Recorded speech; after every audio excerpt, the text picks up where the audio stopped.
One of the best ways to meditate is to take your time out every day when you practice.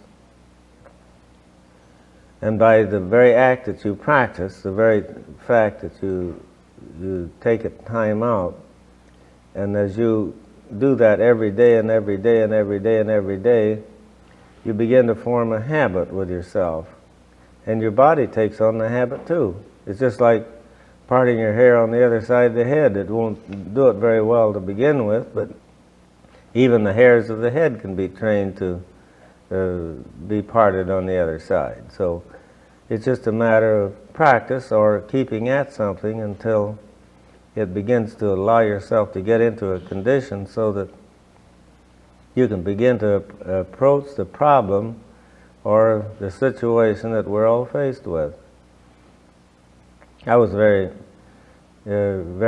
happy this morning when I hear those of you who, from the fruits of your meditation, are saying, declaring this and declaring that. And the one I know, his meditation yesterday, a day off, meditated a long time for 3 times through the day, and each time, when in the meditation, the mind opened up, the mind opens up, and some of these results of these meditations are tremendous.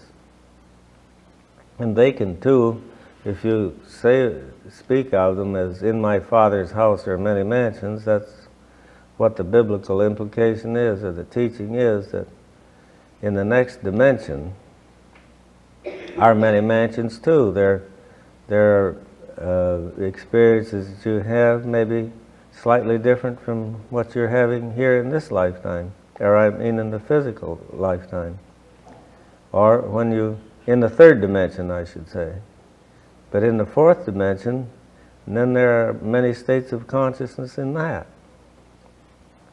From the lowest phase of the octave to the highest part of the octave, like do, re, mi, fa, sol, la, ti, do, and the octave, the next higher octave. And that's what you do when you open the doors through meditation of your own mind. And it's amazing how many people there are in the world today that have never had a single glimpse past the 3rd dimension, and that's the dimension of length, breadth, and thickness. 4th dimension is when you see something from all the way around it at the same time. If you look at it as in the practical sense or in the scientific sense, and then you have a great field of exploration to make for yourself, with yourself, and within yourself through practicing yoga techniques of meditation in order to explore these areas of your own mind. Now it seems like one of the greatest ways to relax is to fix the mind on God, have something as your objective. And that because of the yearning within each and every one of us, because of the results of unfulfilled desires and all sorts of conditions that we find ourselves in, there is a way through that, and we have to, and it is the science of yoga affords the ways and means of practice so that having wisdom and understanding you can get into the higher planes of consciousness. And then when the body is trained to sit quietly and just leave yourself, relax, and don't think of anything at all, because that's, now many times that when you say you take a little time out to meditate, what do? You sit there and keep on thinking, and maybe most of the time more intensely than ever.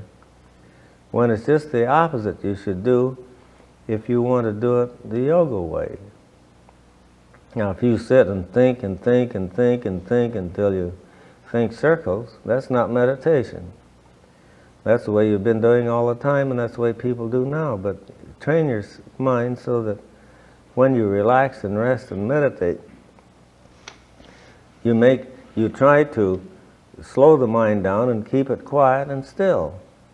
Just do the reverse method, then keep on thinking, and and that kind of an exercise.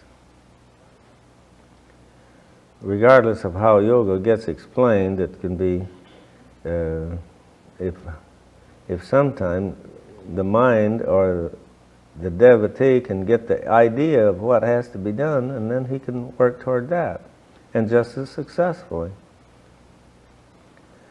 Yoga meditation is for everyone, and so is yoga.